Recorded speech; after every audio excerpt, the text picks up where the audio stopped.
अगर आपने मात्र 5,000 रुपए का मंथली एसआईपी पिछले 25 सालों में इंडिया के टॉप 30 स्टॉक्स में निवेश किया होता तो आज की डेट में उसकी वैल्यू होती 1 करोड़ रुपए। यानी कि अगर आप पिछले 5 साल के रिटर्न्स देखें तो ये टॉप 30 स्टॉक्स में आपको मिला है 75% का रिटर्न। दूसरी तरफ अगर आप एक यूएस स्टॉक यानी कि एप्पल को कंसिडर करें तो इसका जो रिटर्न है पिछले 5 सालों में वो आपको मिला है 265% का रिटर्न। यानी कि ऑलमोस्ट 3 टाइम से भी ज्यादा रिटर्न्स आपको यूएस के स्टॉक में मिला है, एप्पल के स्टॉक में मिला है। तो आप इमेजिन कर सकते हैं कि पिछले 25 सालों में अगर आपने एसआईपी शुरू किया होता एप्पल के स्टॉक में तो आपको कितना रिटर्न्स मिल सकता था। तो आज के इस वीडियो में हम देखेंगे कि आप एसआईपी के जरिए कैसे करोड़पति बन सकते हैं। तो सबसे पहले हम बात कर लेते हैं एसआईपी के थोड़े से बेनिफिट्स के बारे में। तो सबसे पहला बेनिफिट ये है कि एसआईपी एफोर्डेबल है, यानी कि आप 500 रुपए या फिर 1000 रुपए से भी आपका जो मंथली एसआईपी है उसको शुरू कर सकते हो। तो ये जरूरी नहीं है कि आपको 10,000 रुपए या फिर 20,000 रुपए ही डालने हैं, आप मात्र 500 रुपए से भी मंथली एसआईपी या फिर वीकली एसआईपी शुरू कर सकते हो आपके गोल को अचीव करने के लिए। दूसरा बेनिफिट ये है कि एसआईपी बहुत ही बिगिनर फ्रेंडली है, यानी कि अगर आप एक फ्रेशर हो, आपने जॉब स्टार्ट किया है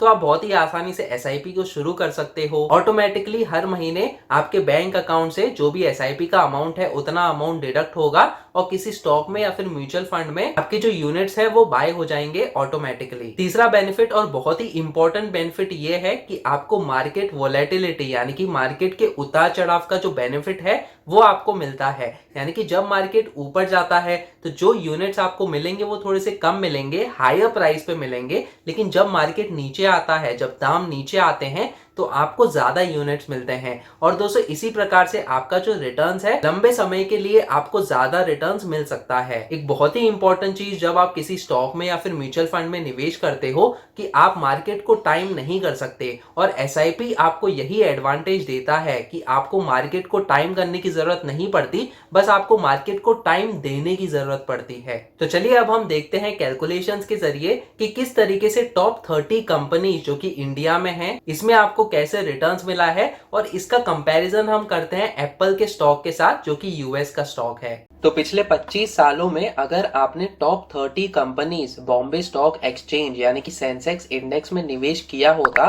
तो यहाँ पे आपको कितना रिटर्न्स मिल सकता था वो हम चेक कर सकते हैं। आप देख सकते हो कि 1 जनवरी 1998 से लेके 1 जनवरी 2023 तक के लिए ये पूरा जो नेव का वैल्यूज है यानी कि नेट एसेट वैल्यूज है वो मैंने यहाँ पे ट्रैक करके रखे हुए हैं। अब एसआईपी अमाउंट हम जैसे ही डालते हैं, समझो अगर आपने 1,000 रुपए का मंथली एसआईपी किया होता पिछले 25 सालों में, यहाँ पे हम 1,000 रुपए का एसआईपी डालते हैं, आपका टोटल डिपॉजिट हुआ होता अभी तक 3,01,000 रुपीज और टोटल वैल्यू हो जाती है आपकी 20,06,000 रुपीज। तो इतना आपका इन्वेस्टमेंट वैल्यू हो जाता अभी तक। इसके अलावा आपका प्रॉफिट कितना हुआ 17,05,783 रुपीज का। तो इतना अच्छा खासा रिटर्न्स आपको मिला है सेंसेक्स यानी कि टॉप 30 कंपनीज में जो बॉम्बे स्टॉक एक्सचेंज में इंक्लूडेड है। इसके अलावा अगर आपने 2,000 रुपए का एसआईपी किया होता तो आपका प्रॉफिट डबल हो जाता, यानी कि इन्वेस्टमेंट वैल्यू जो है 40 लाख रुपीज हो जाता।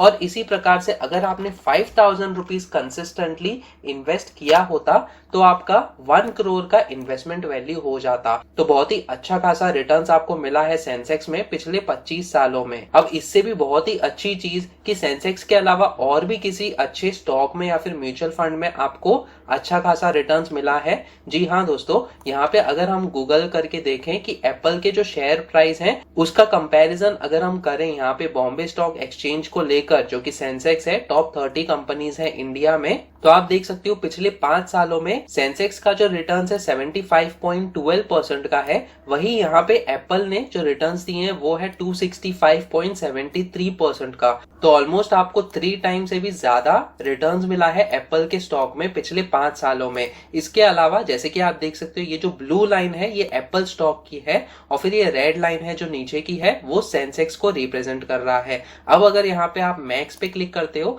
यानी कि पूरी हिस्टोरिकली अगर आप डेटा देखोगे तो जैसे कि आप देख सकते हो ब्लू वाली जो लाइन है वो सबसे ऊपर चली गई है, रेड वाली लाइन अभी भी नीचे है। तो इसका मतलब ये है जैसे कि आप देख सकते हो परसेंटेज में 9,940% का आपको रिटर्न्स मिला है सेंसेक्स में। लेकिन उसी प्रकार से अगर आप इसका रिटर्न देखोगे एप्पल स्टॉक का, 1,42,900% का रिटर्न्स आपको मिला है। तो अगर आप इंडियन स्टॉक्स में या फिर म्यूचुअल फंड्स में निवेश कर रहे हो, सेम टाइम अगर आप एफोर्ड कर सकते हो तो एप्पल स्टॉक में या फिर यूएस के बाकी स्टॉक्स में जैसे कि टेस्ला, गूगल, विप्रो, माइक्रोसॉफ्ट जैसी कंपनीज हो गई, इनमें भी आप थोड़ा थोड़ा पैसा एसआईपी के जरिए निवेश कीजिएगा इंड मनी ऐप को यूज करके, जो कि आप बहुत ही आसानी से कर सकते हो। अब ये वाला जो रिटर्न्स है ये पिछले 37 इयर्स का रिटर्न्स आपको दिखा रहा है कि एप्पल स्टॉक में आपको इतना मिला है और बॉम्बे स्टॉक एक्सचेंज में आपको इतना रिटर्न्स मिला है। अब अगर आप इसका कंपैरिजन टेस्ला के साथ करते हो,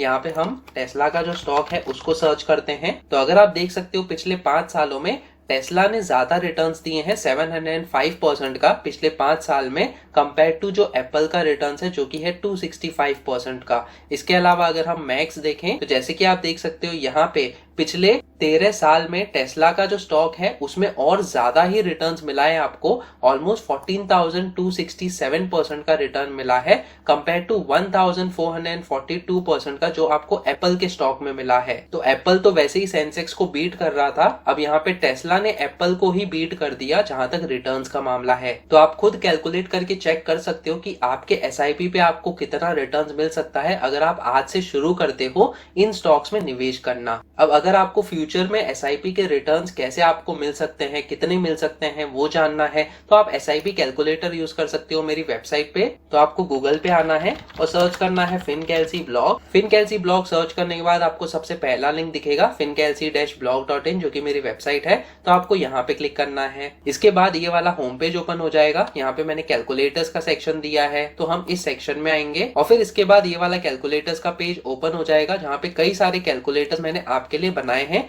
तो इंपॉर्टेंट चीज ये है कि हम यहाँ पे एसआईपी कैलकुलेटर यूज करेंगे। तो अगर आपको एप्पल के स्टॉक में समझो अगर आपका एक्सपेक्टेड रेट ऑफ रिटर्न जो है 15% का आप एक्सपेक्ट कर रहे हो, तो आप बहुत ही आसानी से ये एसआईपी कैलकुलेटर यूज करके चेक कर सकते हो कि आपको कितना रिटर्न्स मिल सकता है। तो समझो अगर आप 1,000 रुपए का भी एसआईपी शुरू करते हो एप्पल के स्टॉक में और फिर यहाँ पे एक्सपेक्टेड रिटर्न आप 15% का डालते हो, तो अगले 5 सालों में आपको कितना रिटर्न्स मिल सकता है। हम 5 इयर्स का यहाँ पे टेन्योर डालेंगे, 60,000 रुपीज का आपका टोटल डिपॉजिट्स होगा और प्रॉफिट होगा आपका 29,682 रुपीज का। और यही अगर आपको जो रिटर्न है वो मिलता है 20% के हिसाब से, तो आपका प्रॉफिट बढ़ जाएगा, हो जाएगा 43,454 रुपीज। टोटल मैच्योरिटी अमाउंट जो है 1 लाख का हो गया दोस्तों यहाँ पे। तो आप इस कैलकुलेटर को भी यूज करके चेक कर सकते हो कि आपको फ्यूचर में कितने रिटर्न्स मिल सकते हैं। हालांकि ये रिटर्न्स गारंटीड नहीं है, ये सिर्फ एक अप्रोक्सीमेट फिगर आपको दिखाएगा कि आपको कितना रिटर्न्स मिल सकता है।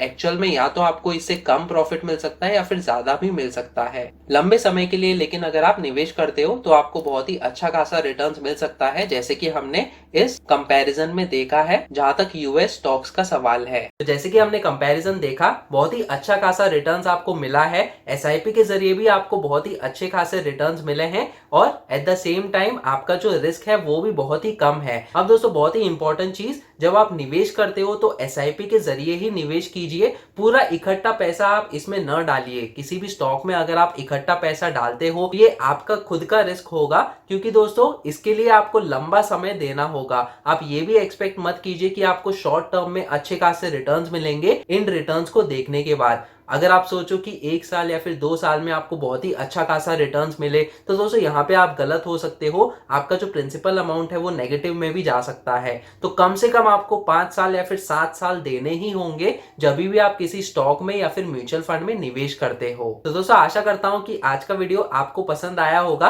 प्लीज इस वीडियो को लाइक कीजिए और शेयर कीजिए अपने दोस्तों के साथ। अगर आप इस चैनल पे नए हो तो सब्सक्राइब कीजिए मेरे यूट्यूब चैनल फिनकेल्सी टीवी को। सब्सक्राइब करते समय बेल आइकन को भी दबाइए ताकि आगे आने वाली ऐसी वीडियोस आप देख सकें। फिर मिलेंगे किसी और पर्सनल फाइनेंस रिलेटेड टॉपिक को लेकर। तब तक के लिए आप ये वाली वीडियोस देखो।